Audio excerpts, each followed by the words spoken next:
कई साल पहले बुद्ध का एक शिष्य उनसे पूछता था कि भविष्य में क्या होगा। बुद्ध स्मितपूर्वक उत्तर देते, मैं यह नहीं बता सकता। शिष्य थोड़ा चिढ़ा और पुनः पूछता है, क्यों नहीं?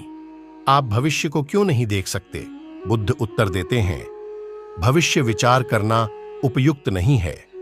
वर्तमान को समझो और साथ ही संज्ञान करो कि वर्तमान कैसे है। यही सच्ची समझ है। इस कहानी से हमें यह सीखने को मिलता है कि हमें अपने वर्तमान को समझना और उस पर ध्यान केंद्रित करना चाहिए, क्योंकि भविष्य हमें ज्यादा परिणामित नहीं करेगा। जीवन का अर्थ और सुख वर्तमान में ही मिलता है, इसलिए हमें अपने वर्तमान को सराहनीय तरीके से जीना चाहिए। गौतम बुद्ध की इस कहानी से हमें सीखने को मिलता है कि जीवन में ध्यान केंद्रित करने की जरूरत है और वर्तमान का महत्व समझना चाहिए। एक बोधि धर्म की प्रेरणादायक कहानी।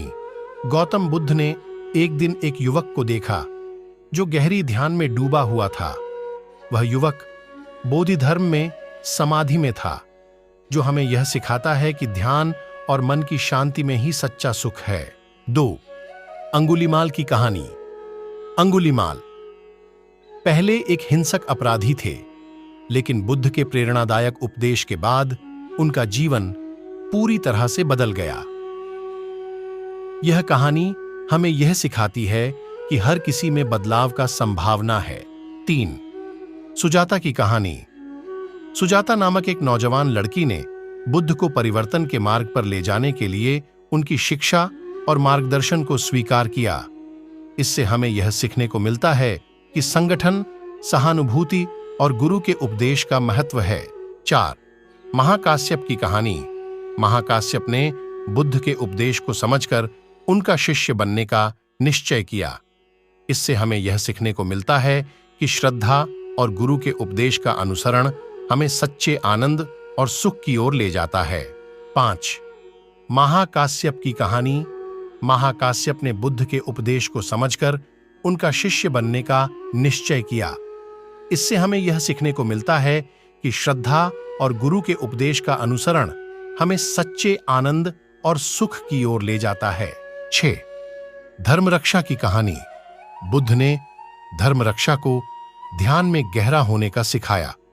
उन्होंने उन्हें अपने जीवन के माध्यम से ध्यान और शांति की शिक्षा दी। 7 भद्रा की कहानी। भद्रा नामक एक युवती ने बुद्ध की शिक्षा को स्वीकार किया और धर्म के मार्ग पर चलने का निर्णय लिया। इससे हमें यह सीखने को मिलता है कि संगठन, सहानुभूति और गुरु के उपदेश का महत्व है।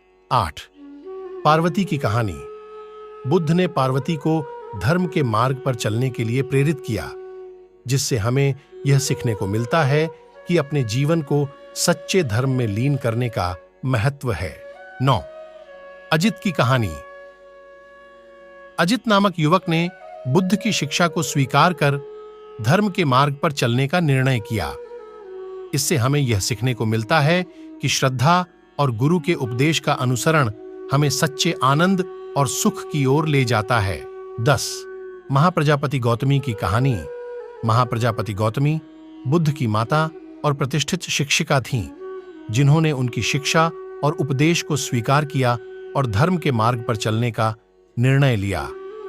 ये कहानियां हमें ध्यान में एकाग्रता, धर्म के मार्ग पर चलने का महत्व, संगठन और शिक्षा के महत्व के बारे में सिखाती हैं।